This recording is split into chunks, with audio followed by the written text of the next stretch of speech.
Okay, I'm going to hit the go live button, and then Mark, it'll be your time to share a joke. Okay. Now. Okay. So a joke, and it's painful. I've been thinking, but I did Google it. Okay. So what happens to a frog's car when it breaks down? I don't know. Good. It gets towed away. That's cute.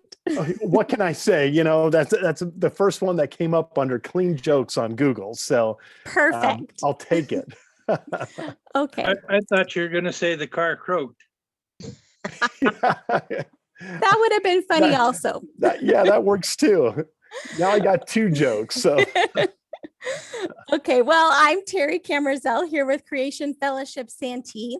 We are a group of friends bound by our common agreement that the creation account as told in Genesis is a true depiction of how God created the universe and all life from nothing in just 6 days a few thousand years ago. We've been meeting most Thursday nights here on Zoom since June of 2020. We've been blessed with presentations by pastors, teachers, doctors, cartoonists, scientists, apologists, and all around smarty pants people who love the Lord and have a message to share. You can find most of our past videos by searching Creation Fellowship Santee, that's Santee on YouTube. Follow us on our Creation Fellowship Santee Facebook page and sign up for our email list by emailing creationfellowshipsantee@gmail.com so you don't miss any of our upcoming speakers. Most of our topics are creation themed, naturally, but from time to time, we're blessed with some off topics, such as what we have tonight. Tonight, I am happy to introduce to you Marc Kitsko. Marc is a Navy chaplain working with warriors and civilians who are struggling from PTSD, domestic violence, depression, relational struggles, and suicidal ideation. Marc is also known for his work with refugees, where he created a school that has taught English and cultural assimilation to over 2,000 people. As a public speaker and teacher, Marc has written curriculum and has spoken to thousands of people, inspiring them to dream big and move their lives toward their full potential. Tonight, he's here to share a special message to encourage us all in coping with and adjusting to the big changes we've seen in the world in this past year. And if you have any questions during his presentation, whether you're here in Zoom for the fellowship or whether you're watching along on Facebook, please be sure to put them into the comments. And after his presentation, we'll have a Q&A and I'll ask those questions. So with that, I'm turning it over to you, Marc. Okay, great. Thank you for that introduction. And thank you, Terry, for inviting me to be a part of your fellowship group here. And I saw Cheryl, who I've known for many years, on here. So it's always cool to run into people that I haven't seen in a while and to see their face. So hi, Cheryl, to you as well. And everybody else out there. Good to meet you all. So I met Terry. Terry was a part of a Zoom call that I did for Shadow Mountain Church in their leadership, small group leadership program there, right? So she invited me to join you guys and to share some of the stuff that I had shared with that group, but it's also things that are being talked about in our military and with leaders all around that I meet with, that we share this, I lost myself there. It just jumped, there we go, sorry about that. So with military leaders and churches on principles in leadership, but it's really not, when I use the term leadership, I'm not necessarily talking about those who are in these high positions of authority, you know. I'm talking about every person that is leading their life, leading a life according to God's word, leading a family, whomever that's in your sphere of influence, right? So Terry gave you some of my background. I worked at Shadow Mountain Church for about 17 years. And about 4 years ago, my wife and I, we were just talking, and I had this inner struggle going on that I wanted to do something different, something new. So we branched out. We started our own little coaching consulting business, and it's been one of these ebbs and flows type things of trying something new out. But in the midst of all that, something unique happened, and that was COVID-19. So back in, March 2020, all of us experienced this craziness of COVID. And if you jump back to that point in time, I remember that day where I was at my office, and my wife, she calls me up and she says, "Hey, on your way home, can you swing by Trader Joe's and pick up some peanut butter for the kids?" Now, we have three kids: Chad, Jennifer, and Ashley. They're 8, 7, and 3 years old. And Chad, our oldest, he a picky eater, won't eat anything without peanut butter. So got to get the peanut butter, and it's got to be a certain brand from Trader Joe's that he eats. So on that day, I swing into Trader Joe's, uh, and it was just chaotic. Like, it was people, they were pushing their carts through, and they were just scooping stuff into their grocery carts and filling it up. And I'm stepping in there going, what just happened here? Everything's in chaos. A couple people had these radical, like, painter's masks on or something, and they're walking through, and I'm starting to go, I have no idea what's going on. I try not to watch the news. I can always rely on my friends to tell me what's going on. So it was just chaos. So I caught myself in that moment going, I don't know what's going on, but I guess I need, I I need more beef. I need some chicken. I need some milk. I need some. Why is there no toilet paper here? What's going on here? And I got the necessities: the peanut butter, the coffee, and the chocolate, and the ice cream. Those were all there. So I was able to get those, and then I checked out, got home, and our three kids are home from preschool and their regular schools. And I'm like, what is going on? And you guys remember those days. It was just kind of weird. It seems like it was ages ago, and yet it's only been just over a year that this happened. So all of a sudden, the world enters this moment of chaos and disorder, and it's just a lot of fear and anxiety came in, both for the Christian and the non-Christian. People had this fear and anxiety. So for us, it was one of these things where it was like, well, you know what? I can run my business from my house, and this will be kind of fun. It'll be kind of interesting. So sure enough, I locked down in my house, set up an office. The kids are home. My wife's home. I'm home working, and it wasn't going well. So I ended up starting to go back to my office, where I could actually get work done.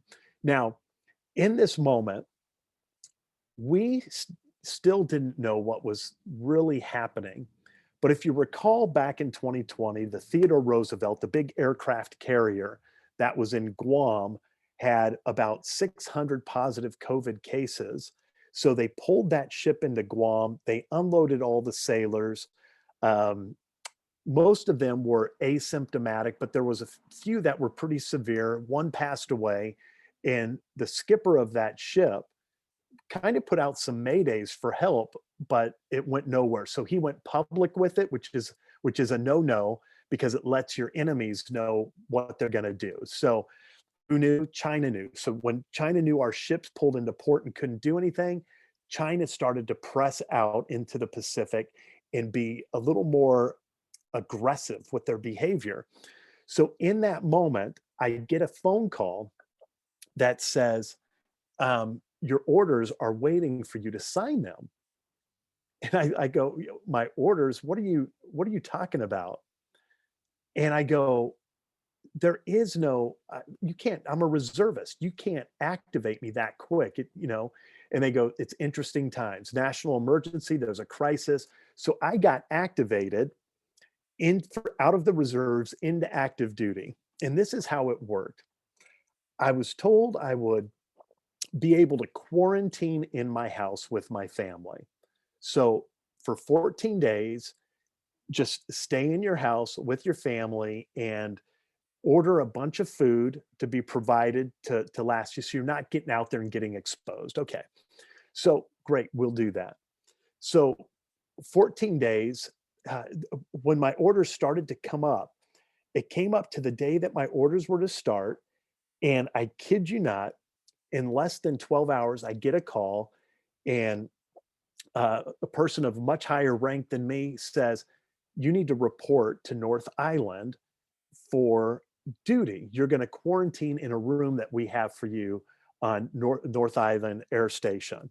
And I'm like, "Wait, you can't do this to me and my family. Like, we don't know what's going on. Nobody does. And if anyone's going to go out and get food, it's going to be me." So, um, so this happened. So my wife takes me down to North Island.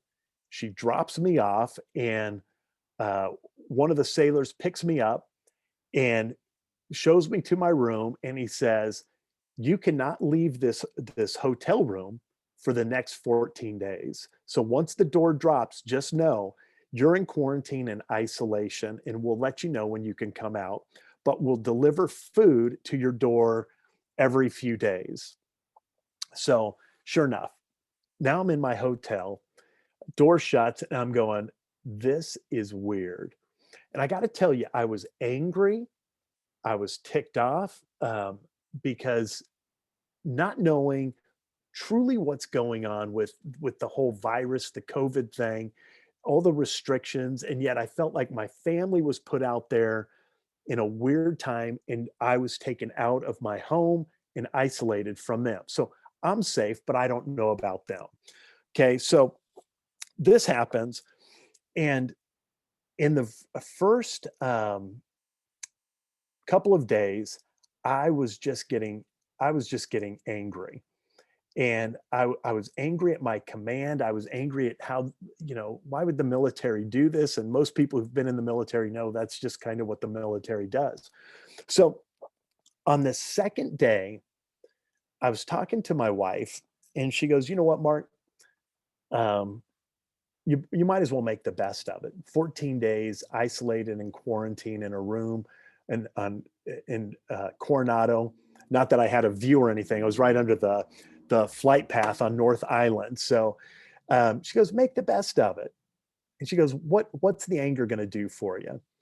So I was like, "You know what? She's right." And I read this story, and I've known it for years, but I reread it and I want to share it with you. So let me share my screen with you. There is this story. Let me see right here on Admiral Stockdale. Now, let me tell you just a little bit about this, and this will set the tone for where I'm going with this. So, Admiral Stockdale, back during the Vietnam War, was a lieutenant. He was a pilot, and he was shot down in northern Vietnam, and he was imprisoned in the Hanoi Hilton. If some of you may remember the Hanoi Hilton, or maybe you read the history books, but that was like the extreme prison where they put prisoners of war and they just tortured them heavily there. So to give you some perspective, he was isolated in the Hanoi Hilton for 8 years. And during that 8 years, he was beat up several times. He was tortured over 20 times. He had no rights. His rights were taken away from him. Even prisoners are supposed to have rights according to the Geneva Convention, but there's only countries like us and maybe one or two other countries that actually honor those things. So his prisoner rights were taken away from him, and life was full of uncertainty. So he had zero idea if he would ever get out of prison or if he would ever see his family again. And Jim Collins, who wrote the book Good to Great, did an interview with Admiral Stockdale before he passed away. And he asks him, and this is written in Good to Great, the book Good to Great. He says, "How did you deal with this? Not knowing what's going to happen, not knowing what's next." And Admiral Stockdale said to him, "I never lost faith in the end of the story. I never doubted not only that I would get out of this situation, but that in the end I would prevail and turn this experience into my defining moment." And in retrospect, he said he wouldn't have traded the experience for anything. And Jim Collins asks him, well, you made it out, but who were the guys that didn't make it out? And Stockdale said it was the optimists. The optimists didn't make it out of the prison camp. And all of us probably go, well, aren't the optimists the ones that are to keep society going? Aren't they the ones that keep us, our attitudes and our perspective in check? And Admiral Stockdale says this, he goes, the optimists were the ones that said, hey, you know what? We will be out of here by Christmas. And Christmas came and went. Oh, we'll be out of here by Easter, and Easter came and went. Okay, we'll be out of here by the 4th of July. That came and went. Okay, Thanksgiving came and went. And then Christmas again. And he said, they died of a broken heart. He paused for a moment and he says to them, don't miss the lesson in this. You must never confuse faith that you will prevail in the end with the hard reality and the discipline to confront the most brutal reality and facts, or the most brutal facts of your current reality, whatever they may be. So here it is. You must never confuse faith that you will prevail in the end with the discipline to confront the most brutal facts of your current reality, whatever they may be. Now, in this, Admiral Stockdale is giving us some great teaching lessons on keeping the end in mind without losing the reality of the present. Now, if you back up to when this whole pandemic started, it was, we're going to flatten the curve. So people go, okay, we can do this. We can flatten the curve. We'll give it 2 weeks. And people really, I think, did an excellent job with hunkering down. But after that 2 weeks, it was, okay, we will, it's not just flatten the curve, other things started to play into it, and life became unpredictable. So I would hear people say, oh, you know what, we'll be back to church by Mother's Day. Oh, we'll be back to church by Father's Day. Oh, we'll get back to church definitely by, July 4th. And what was happening in this moment is every time we set a timeline, an expectation of when this will be over, this situation will be over, and we pass that timeline, you could see people getting deflated and anxiety and just not doing really well. So I read this story, and on day 3 of my quarantine and isolation, I called my wife and I said, you know what, Kelly? I was told 14 days. And she was thinking the kids would go back to school and that we would get back to church and back to small group again. And I said, let me share this Stockdale paradox with you. And I said, I want us for this season of our life not to lock ourselves into man-made timelines of when things will happen, but let's just enter into this weirdness of life going, what is the best we can do with it? Lord, what is it that you want us to do to learn about our family, about ourselves, about our business, about our own spiritual life? But let's not get caught up on government timelines, state timelines, state official timelines. Let's just not get caught up on it because we don't know. So she goes, you know what? You're right. Let's do that. Now, 14 days turned to 15, 16, 17, 18. I was locked in a quarantined room for 29 days. And I never really lost it because I went, you know what? In the end, this is going to be over. God knows what's going on. God has a plan. And I think somewhere in his plan, he's kind of shaking things up for the church a little bit. And yet 29 days happened and I was set free. only to go on a mission and within a few days get exposed to 40 positive COVID cases. So the command calls me up and says, Mark, you've been exposed to 40 positive COVID cases. You need to go into 14 days of quarantine. And I was like, you got to be kidding. And they said, but the good news is you can do it at home with your family. I was like, great. So now I can get my family sick. Okay. So what we ended up doing is we got a place in the mountains. Some friends own a place. And we said, hey, if we're going to go through this together, let's at least go somewhere where we can enjoy life. You know, the brutal reality is, will I get sick from it? I don't know. Will we get sick from it? I don't know. But in the meantime, let's go enjoy the 14 days up in the mountains at a place with a pool, all this stuff. And we had a great time of connecting as a family, which we haven't done in a while. So COVID for us was actually something that brought us closer together as a family, where many of our families have really struggled and were pulled apart. And many people in our church small groups were pulled apart. So I share that story with you because we live in weird times. Like COVID is one thing, and it looks like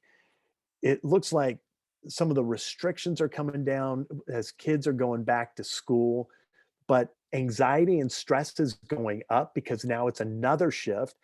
And we still don't know what the long-term outcome of closing down businesses is going to be.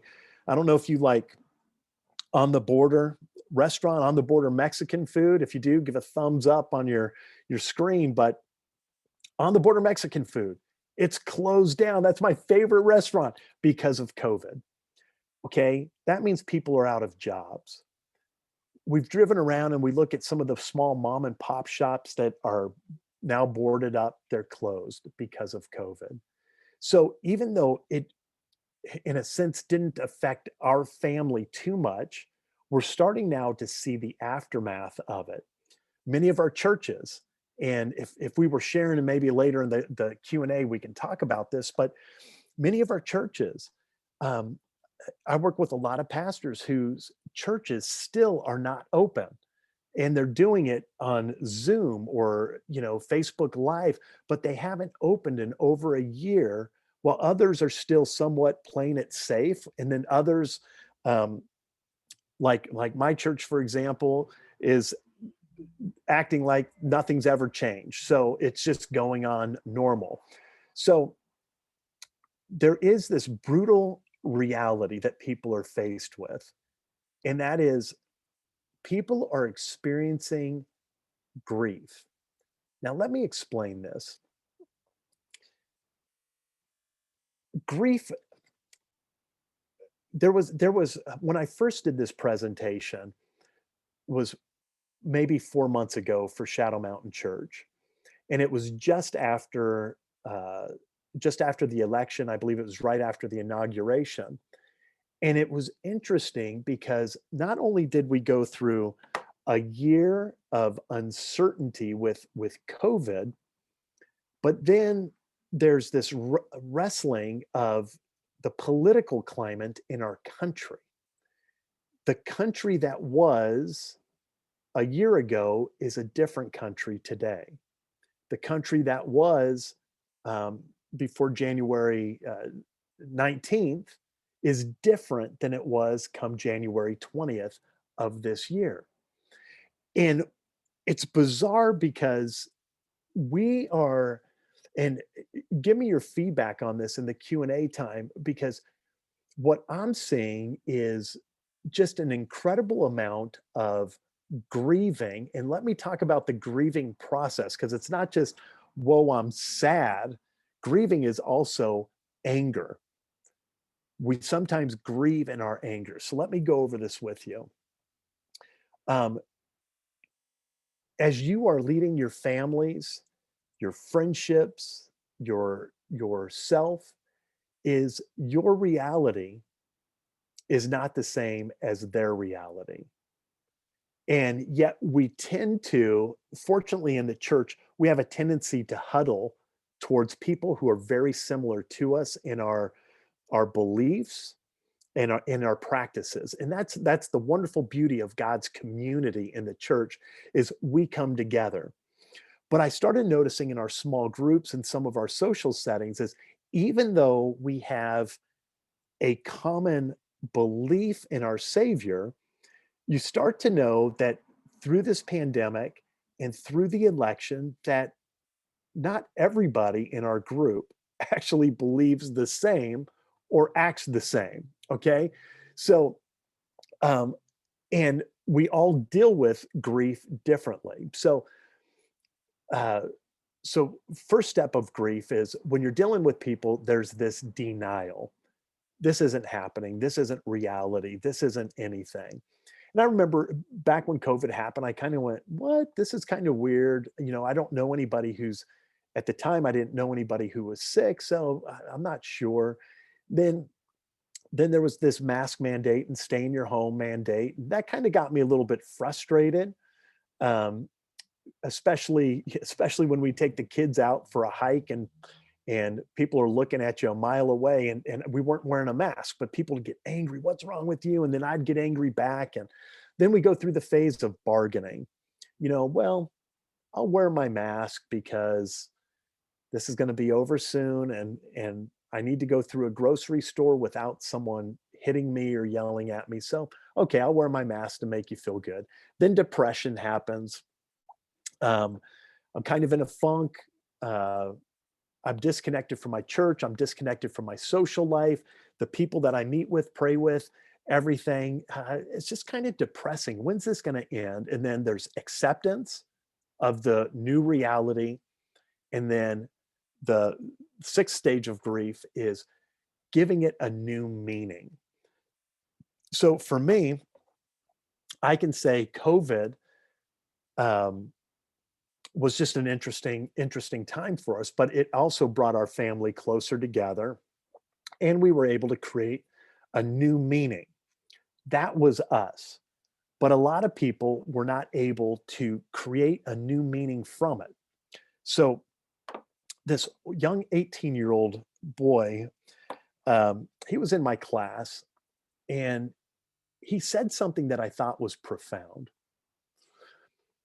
We were talking, so San Diego Christian College out there in Santee, I teach a finance class there, and we were talking about what people are experiencing in COVID.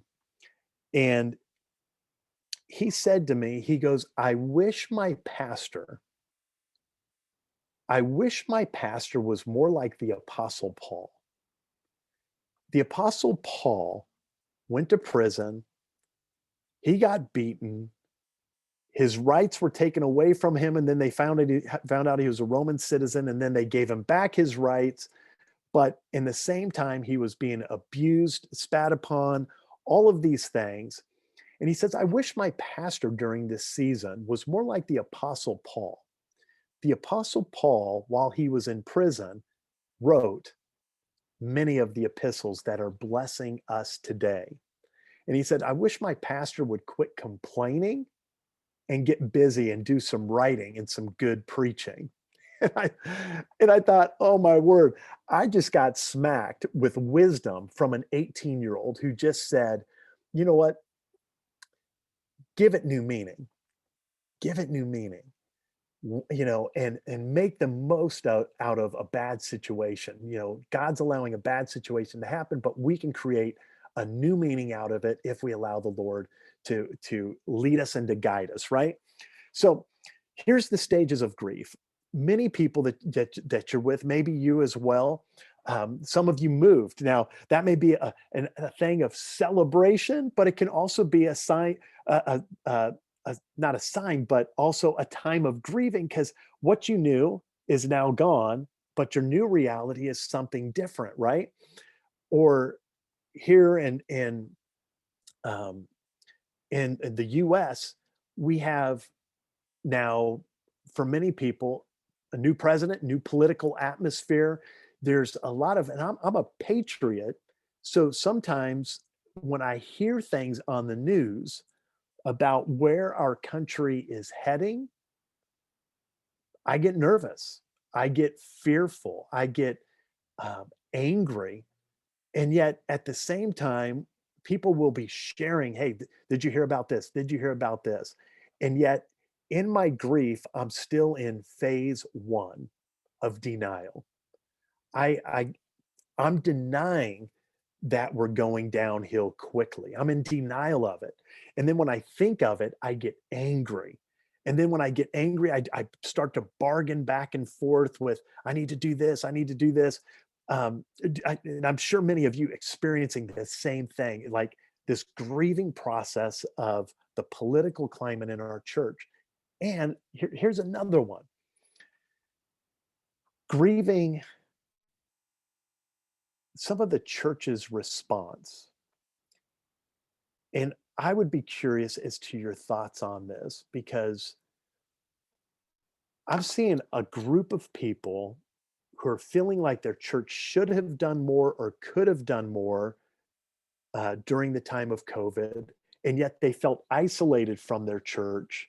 And yet the issues that are going on in the world, many churches are not addressing them as though they're in denial of that reality as well.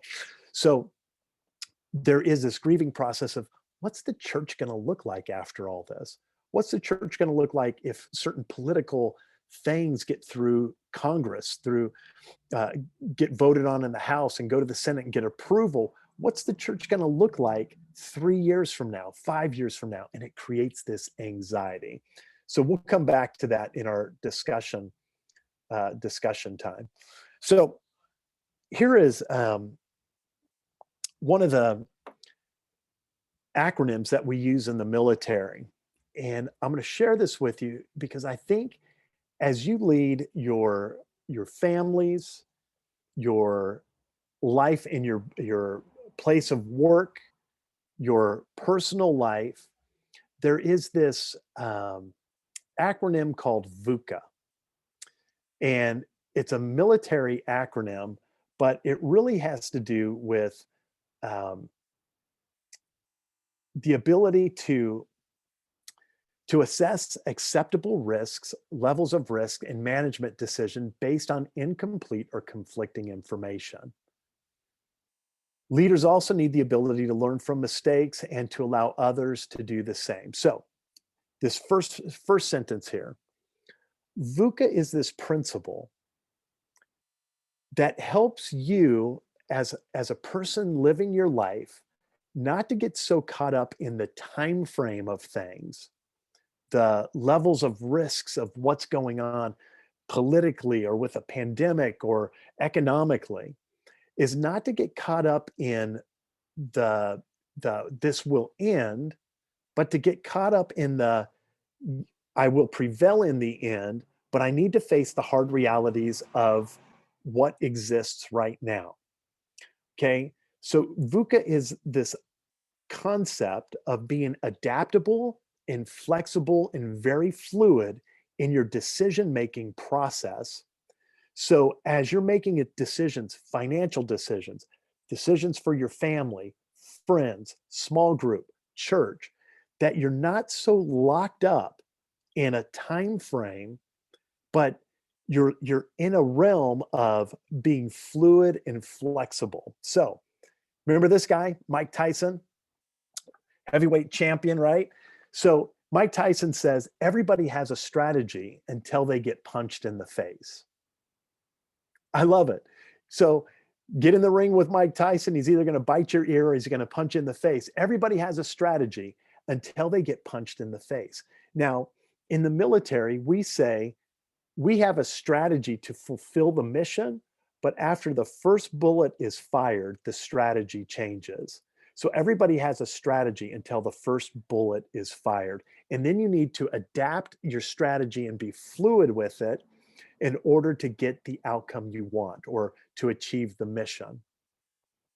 So VUCA, once again, the ability to assess acceptable levels of risk in management decisions based on incomplete or even conflicting information. During this season of COVID and politics and churches being all online, many of them online, is to look and go, we don't have all the facts. We don't have all the information. And there's a lot of conflicting information coming our way that makes it difficult to predict what the outcome will be or the result will be. And yet we still have to make decisions that move us forward. Okay, so VUCA, and just heard my son a moment ago. So this is like bedtime hours where the kids just kind of start rating me. So if you hear them or I have to remove them, you'll know why. So I'll just prepare you for that. So, but here is the acronym, what VUCA stands for. Volatility. Volatile times, changes occur much more frequently than they did before, and they require continuous analysis. Things are just rapidly changing. The political climate's changing. One day, I don't know what's going on. Next day, something else is going on. It's just, one day there's these rules about the pandemic. One day there's these rules. One day some kids are going to school. One day they're not. There's a lot of volatility out there. Uncertainty having to do with we're not able to unambiguously predict or prioritize factors that may influence a situation. We can't predict what's going to happen. Everything's uncertain. We just don't know. Third, complexity. Complexity has to do with the number of factors that are determining or influencing the development processes, and they increase significantly. All the factors are unknown to us. It's just things are too complex. And the A in VUCA is ambiguity. Data and events are difficult to interpret. Past experiences are not applicable in the present moment, nor does it mean they'll be applicable in the future moment. VUCA. Okay, so in the military, when the first shot is fired, it becomes VUCA. Volatile, uncertain, complex, ambiguity. We don't know. We have to change our strategy to adapt to what's going on. In our own life, we can't control the factors outside of ourselves. We can't control what the California governor does or doesn't do. We can't control it. We can sign a petition if you want, but you can't control it. You can't control the guy who's in the White House. You can't control it. He is in the White House. Stuff that's happening in Congress, you can't control it. So it creates a lot of uncertainty for everybody. But let's bring this into our church now. Churches have been somewhat unpredictable. I remember many of the churches saying, oh, I can't wait to get back to when we can all meet together, or I can't wait for us to get back to normal. And I had one question for these pastors is, what is it you're excited to get back to when the church has been in constant decline for over 40 years? What is it you're excited to get back to? Okay.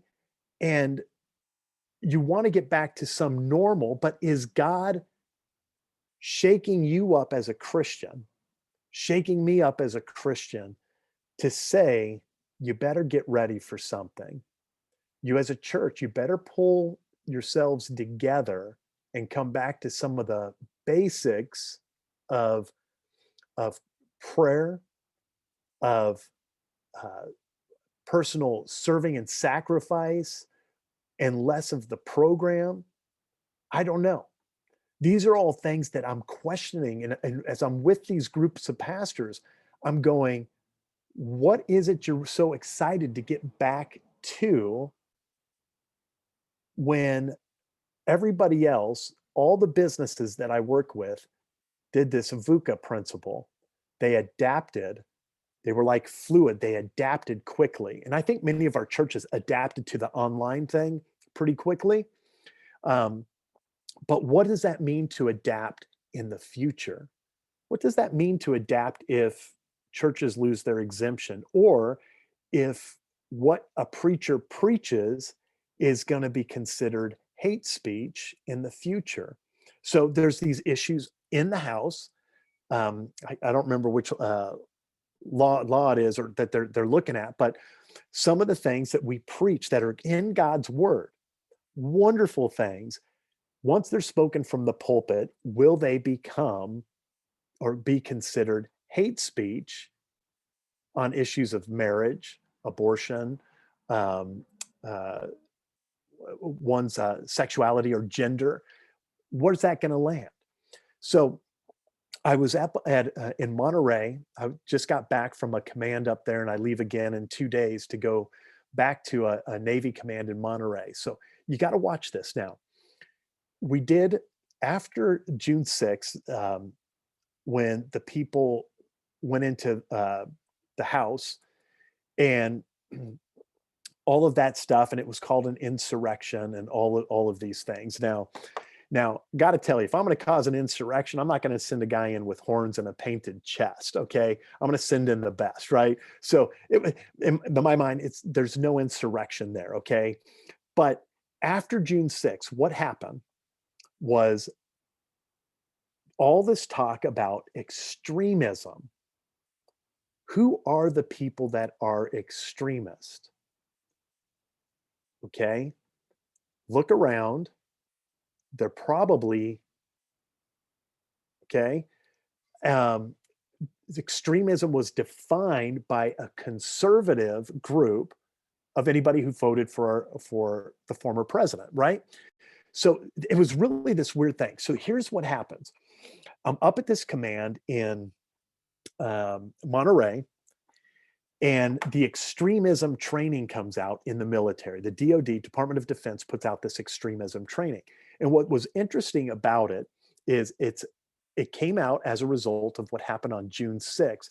But in the training, they ask questions, and you can hear the question is leaning towards a certain philosophy, a certain value, and a certain ideal that does not match up or align with Christian values.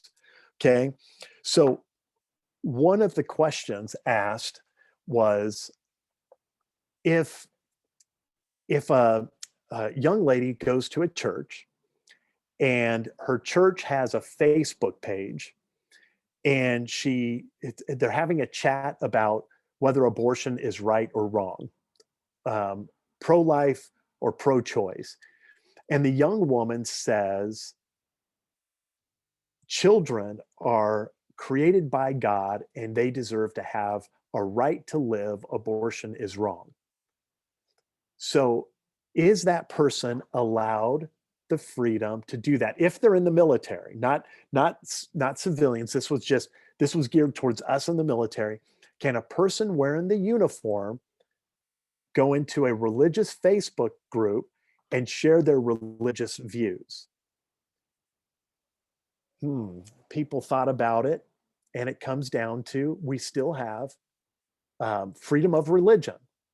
So many students said, well, we still have freedom of religion, so yes, she can do that.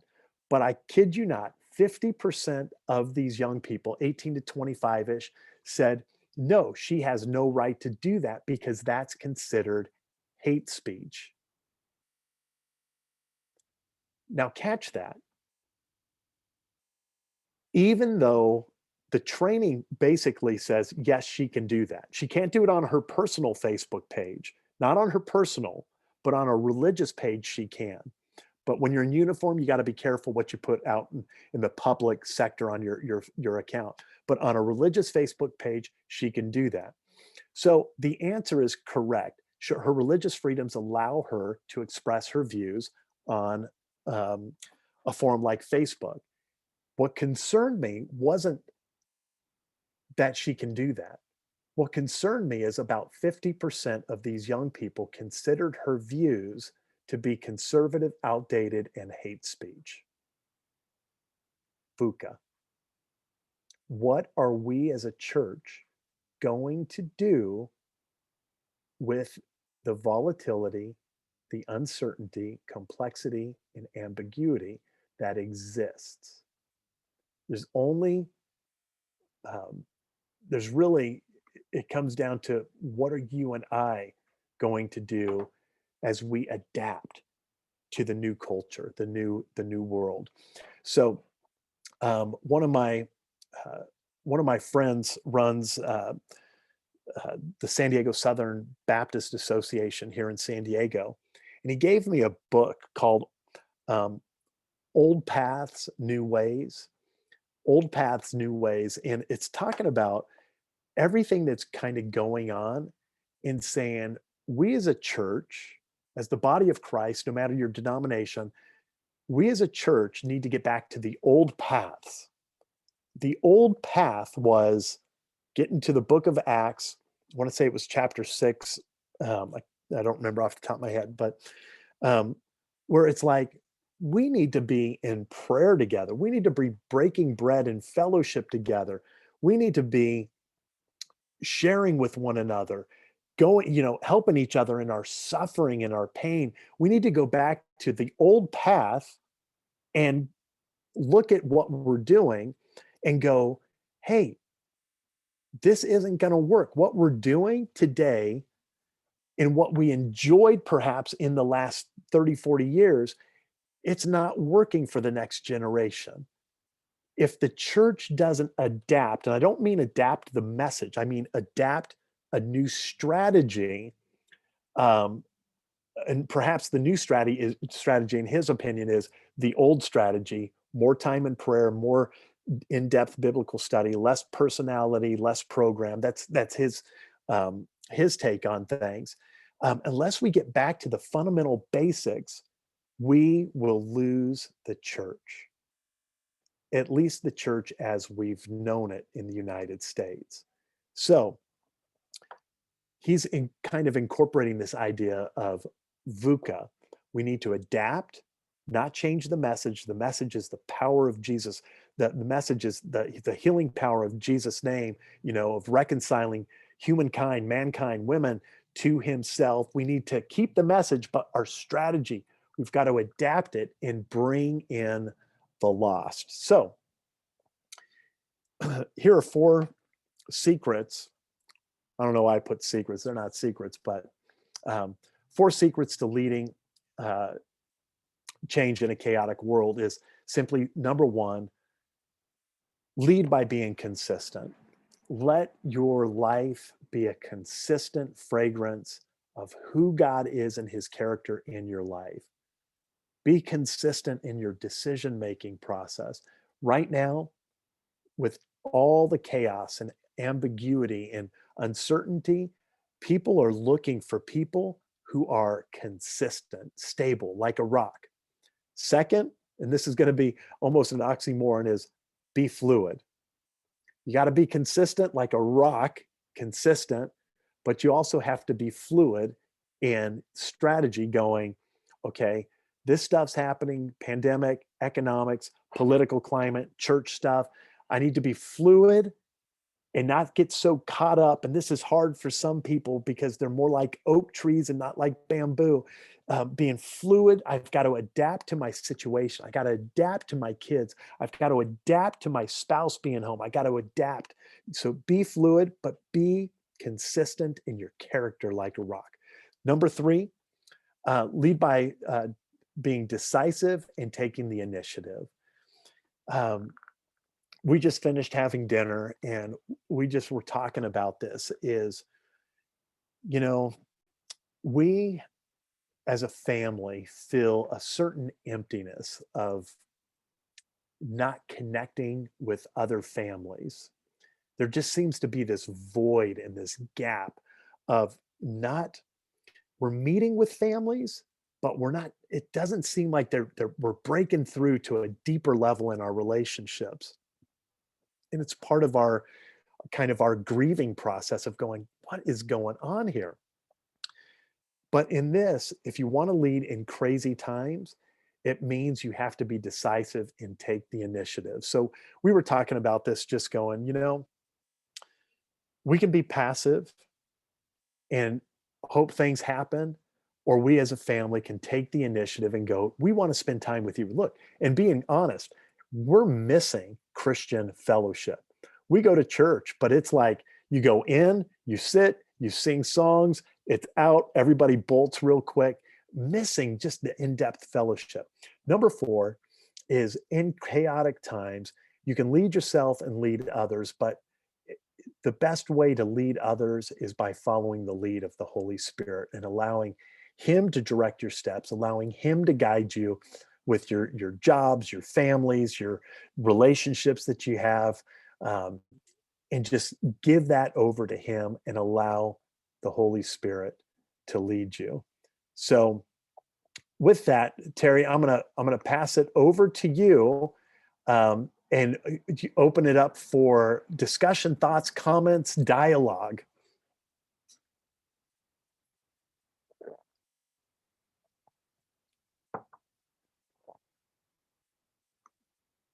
Terry, you there?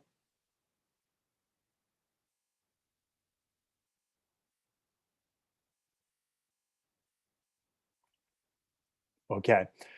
I'm not seeing her, but Yeah, I guess hold on. Yeah, she's still muted.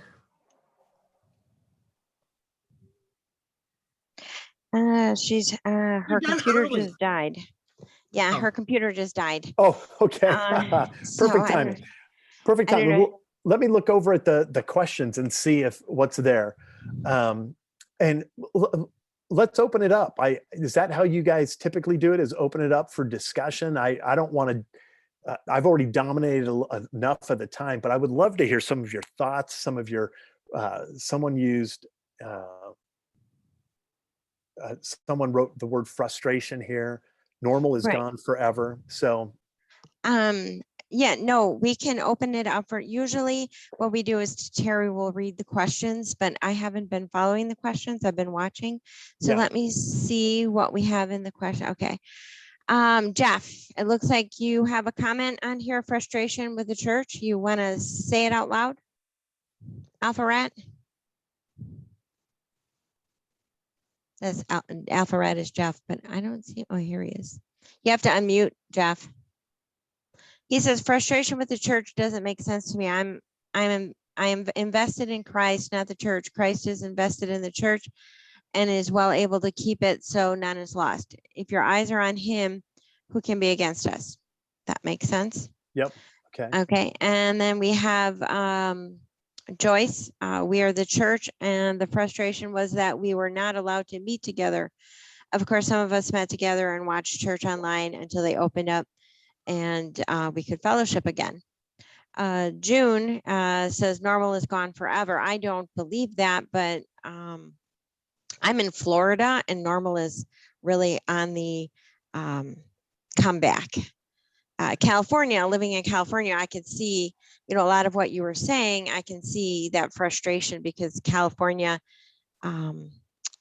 is so communist that, that they're definitely, leading the people to believe that the whole world is living like they are. Okay, Debbie, you were wondering what about? When Mark said that he was wondering what the church was going to open back up to, what are these pastors excited about returning to? I totally agree with that. Because if they go back to the same old thing, I have been to so many different churches in San Diego and then, finally, found Shadow Mountain, but there are so many that the it's just declining fellowship. And I just wonder, what are they going back to? So I just thought, boom, that was such a good observation. I totally agree. Excellent. Yeah. Thanks for your input. And that you agree makes it easier.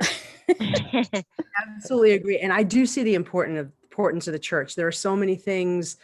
Thankfully at Shadow Mountain, I've been able to do the food packing boxes every Thursday since last July. But what a blessing that we were able to still do that.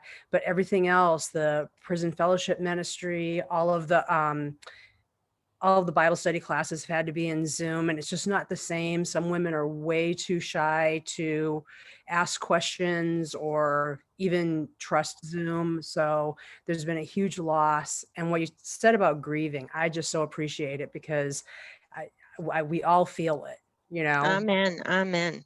You know, sometimes it's just like you just start crying because it's like, wow, 2019, that was like the last big hurrah ever going to be fair again or whatever. Yeah. So yeah, I just really appreciate your presentation. Oh, thank you. It was One good. And question- oh, was that you, Rob? Go ahead. Yeah, one question I have is, when you look at different churches that are open and others that aren't, are the ones that are open to the idea of the creation really having taken place about 6,000 years ago, and therefore we have a basis in believing in God as a creator rather than, oh, isn't it nice to be in this building and say kumbaya?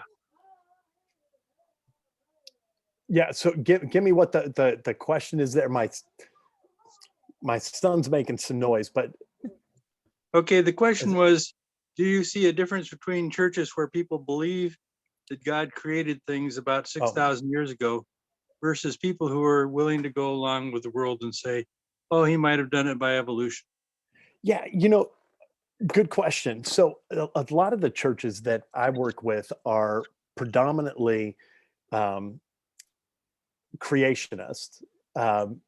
Although I do know a lot of the more liberal leaning churches, and I'm just going to call them liberal social entities, not churches, because I don't believe they are true churches. Some of these liberal leaning social institutions, they go along with what the government says. And you see that played out in many of their political views as well, if you will. I mean, they're more open to cultural relevance than they are to biblical truth. So I would say that's true. So the group of pastors that I was working with, I had eight very conservative churches that were all, they believe in creation, literal 6-day creation, early earth type thing. They were split.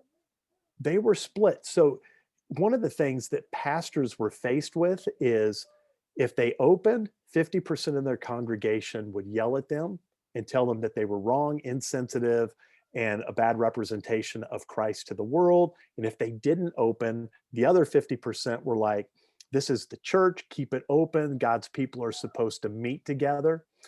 And what I found with a lot of pastors is they were going back and forth. Like, they were put in a situation where they truly didn't want to make the tough decision. And several of you go to Shadow Mountain, and Pastor Jeremiah, I thought, was incredibly brilliant. Here you have a guy who would be the oldest, 80 years old, and yet I remember him saying something where he said, we're not going to look at what we can't do, but we're going to ask ourselves, what can we do? And I remember him saying that, and I went, that's brilliant. And he said, if we're not going to be civil disobedient, we're going to just be outside. And they created this beautiful outdoor seating type thing. And it was wonderful. And it wasn't until later where it was like, as it was getting colder, well, you know what? We're never going to open up. So we're going to just meet together because that's truly what God wants us to do. And I thought he was one who was really good at adapting. So adapting to what was and creating something that actually thrived during it. Now, he's not one of the 8 pastors that I met with. I just attend there. So, but the pastors I met with, the ones that weren't opening, were paralyzed by fear. And many of their, I would say, congregants ended up going to churches that were open. And I think they're going to feel that pain as they're starting to open their doors again. Yeah, I'm listening along with you, and sorry that I had to leave. It wasn't even a battery issue. My tablet just stopped functioning. There's a blue screen and it said Your computer has stopped working. Oh, you had the blue screen Yeah. of death. Okay, Well, I thought I read battery in the text message. Yeah, you it sent. wasn't like the blue screen where like nothing happens. I'm still on my tablet. It was this beautiful light blue screen that said, your computer has malfunctioned and needs to restart itself. And I'm like, oh, that's a great time to do that. So I adapted Good job. and got back in as quickly as I could. So yeah, Mark, I think your message tonight, and this is my second time hearing it, although I think I heard some new things there, and we know that you're a leadership trainer, and so that message was meant for leaders, but all of us, like you said, are leaders in some way, even if we're just leading our own lives. I mean, I thought that you did a good job of tying in, like there's a lot of applications that even people who aren't in a leadership titled position can still apply this and use the information to be able to adjust to what's going on. So I know there's some conversation going on in the chat here on Zoom about normal and what is normal, and people say, oh well, when we get back to normal, or we're never going to have normal again. But in reality, I'm thinking, and I'm not sure if somebody said this already, normal is fluid. I mean, what we thought of normal, what we were accustomed to as being normal, there's still going to be some kind of normalcy. It's just going to be new. It's going to be different. I refuse to say new normal. That is if it's normal, it's not new, and if it's not normal, it's not new or whatever. Anyways, June was asking. I agree with you 100%, Robin. If it's new, it's not normal. Yep, I just muted so I could say that too. I can't get into the chat. For some reason, the last several weeks, my computer will not let me into chat or into participants. So Interesting. We'll have to take a look at that, Diane, when I create a Zoom meeting for us to meet. There are like 5 or 6 of us that are all that always attended in person, and Diane sometimes has technical issues. Now, Cheryl has her hand up. So Cheryl, do you want to unmute yourself and ask your question? And just to remind you guys, we are still live streaming on Facebook and recording to put on YouTube. So feel free to ask questions, but if you have some you'd like to save for after we turn things off, that's okay too. Cheryl, did you want to unmute and ask a question of Mark? Hi, Mark. I wanted to ask you, in your new position in leadership within the military, do you foresee the military being in a place where your religious freedom might be curtailed in some way, or has it already begun to be that way? Yeah, that's a good question. And I hesitate to answer that, but I'm going to answer it.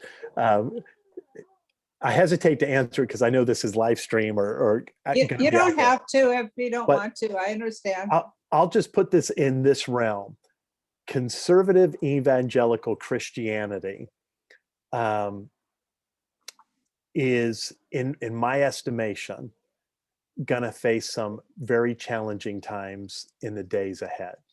And I'm not a prophet, so don't take me out and stone me if I get it wrong. But from the stuff that I'm hearing, the gospel of Christ and his truth will be, and you're seeing it, I think, in some of the political stuff we're seeing these days. But yes, because of where I stand in my faith, doesn't fit with some of the norms that are being established in the military. And the military is not supposed to be a social justice organization, but things are kind of changing in there. So I would say I'm a little concerned. And that's not, I mean, that's something that whether it's the military or civilians. I mean, Robin's reminding us that Jesus promised that we should expect persecution. I think in some ways our country, because of the way that it was founded on Christian principles, we've enjoyed a lot of luxury of the freedom of religion, but around the world, there's people who aren't enjoying that. And we know that that's something that people have fought and died for us. Yeah. So, In the Yeah. 6th grade, I attended Wednesday Bible school. I attended for 6 or 7 years. And I remember the one teacher saying, she said, right now we have the freedom to worship as we want, but it's coming when we are going to be persecuted. And I have never forgotten that. And she was dead on. Sorry, Mark, go ahead. No, I'm just watching some of the people over here in the comments talking about how Nero used Christians as candles to light up his yard or something. And, I think as Christians, it's funny because in our history, history of Christianity, it started with the death of Christ. Like that was the beginning in his resurrection, and it started with him being crucified onto, and somebody wrote here, Stephen, and then later, the persecution that breaks out and stuff under Nero and stuff. So persecution and stuff it's not abnormal for Christians. It's a part of our 2,000 years, and even the prophets prior to them were killed for standing up for God. But Christianity, in our Christian DNA, there is this history of persecution. And we, living in the United States, we have been so fortunate and blessed to have this little parentheses of time to really have these freedoms to get the gospel out through our missions and organizations and hospitals and schools and churches all over the world. But it is interesting because the normal, I think the normal of what we've had will be what's changing. And it's not normal to us, but it's probably normal to the Christians in China, in other places. So just kind of interesting reading some of these things. Romans fed Christians to the lions. I don't want any of that stuff. I don't want to be a candle or food. So, or a stone. But the thing is, none of this is outside the realm of possibility. Just 2 years ago, we never thought that the US would change overnight. At now I'm just going with the expectation that anything could happen. My eyes are on Jesus and his return. But living life in moment, occupying until he returns. So, the food and the candles is not outside the realm of possibility. Yeah.